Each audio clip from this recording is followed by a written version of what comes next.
So yeah, thanks for the chance to speak to the WA Defence Review. So Indo is of course an amazing opportunity for anybody who's got a product to sell from a defence industry perspective in the maritime sphere.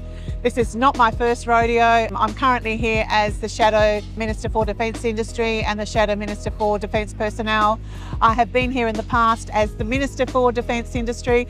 It does feel like a big homecoming. Everybody's very happy to see me, so that's good. Happy to see me, and not surprisingly, people are happy to share what wins they've had. But I guess more to the point, people, what they really want to do is say, oh, we've had these wins, but you know, it could have been quicker, or we've lost out on this project or whatever. But it is a great place for people to come and learn about defence industry, what the opportunities are, and it's great to see individuals, navies from different countries. It is just literally a melting pot of anybody who cares about what's happening in the maritime sphere. Well, I think people are always, in defence industry, they're always happy to get together and chat, you know, exchange stories. But yeah, I can see there's a lot of international visitors here, so people are excited about that. A lot of the conversations I'm having about not just what opportunities there are with the Australian Navy, but overseas navies. A lot of discussions around if we increase, a lot of the NATO countries have now increased their defence spending where they haven't done that more recently. So what do those opportunities look like? What are the export opportunities for Australian companies to be able to service the needs of those NATO countries that have now expanded their budget? So I think there could be good opportunities there. So people are talking about that.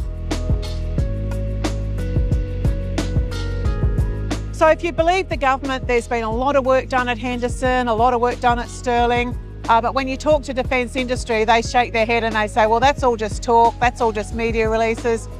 So I think that the media doesn't quite match with what's actually happening on the ground. I'd like to think that there are big plans and that people know what they need to do, because at the end of the day, this is not just about building submarines in Western Australia, which of course is an amazing opportunity for Western Australia to actually create a nuclear submarine industry, which we haven't got at the moment.